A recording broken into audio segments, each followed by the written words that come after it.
بسم الله الرحمن الرحیم. نن زمونږ د طریقة العصریه سبق نمبر 203 دی او الدرس الثاني والخمسون 250 نمبر درس دی. نن به مونږه النزهة فی البستان، نزهه سیل ته وایي، چکر ته وایي، تفریح ته وایي، فی البستان بستان باغ ته وایي.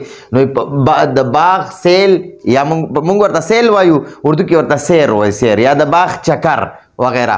نو د هغې به مونږ اول د الفاظو معنی لیکو. نو همدا الفاظ به بیا په ټول سبق کې استعمالیږي.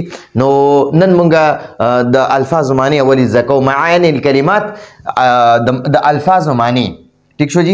لا تخاصمو، خاصما یخاصمو، مخاصمه معنا د یو بل سره جګړه کول.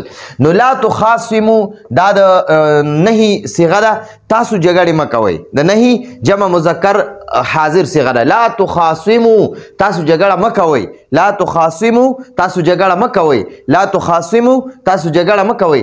لا تکسر، لا تکسر دا اوس د واحد مذکر حاضر صيغه ده، دا د نهي. لا تکسر ته مه ماتوه، لا تکسر. وګوره دا یو څیز دی، زه داسې ماتوم نو ماته مخکې کس وایي لا تکسر، ته مه ماتوه، دا مه ماتوه. او لا تقطف، لا تقطف ته مه شو کوه، ته مه شو کوه. نو دا لا تقطف هم دا د نهي صيغه ده، د مذکر حاضر د پر استعمالیږي.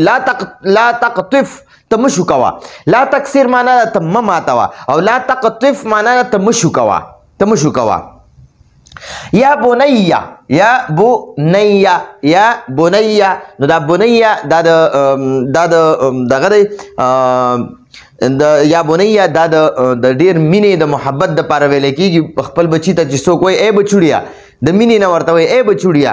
نو یا بنیه معنا ده ای بچوړیا. اردو کې وایي ای میرے پیارے بیٹے، اردو کې ورته وایي اے میرے پیارے بیٹے. دا یا معنا ده اے، او بنیه دغه د ډیر زیات د مینې نه ماشوم ته ویل کېږي. نو یا بنیه اے بچوړیا. دائما، دائما معنا ده همیشه، دائما همیشه، دائما همیشه. خشیش، خشیش گیا ته وایي، گیا. اردو کې ورته گاس وایي، گاس، گاس، گیا. کم گیا چې موږ څاروو له راریبو او غواګانو لا میخو ته هغې ته ورچو، نو هغه گیا ته خشیش په عربی کې وایي، خشیش گیا، خشیش گیا. او کون، کون دا د امر صيغه ده، د کان یکونو نه جوړ شوی دی. کون معنا ته جوړ کا، ته جوړ کا، کون ته جوړ کا، کون ته جوړ کا.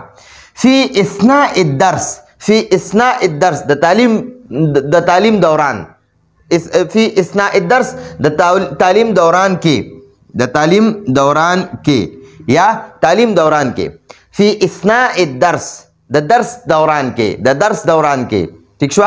او نزهتون چې نزهه نو دې ته تفریح وایي، اردو کې ورته سیر، سیر وایي، مونږ ورته په پښتو کې سیل وایو، سیل یا چکر ورته وایو. ټیک شو جی. نو دا النزهة فی البستان کې اولنې سبق دی او 22 نمبر درس دی، 250 نمبر درس دی. په دې کې اولنې سبق زمونږ وشو او دا عمده الفاظ او معنی به زمونږ په سبق کې استعمالیږي. نو راتلونکي درس پر اجازت غواړو. هذا هو المرام، والله اعلم بحقیقة الكلام.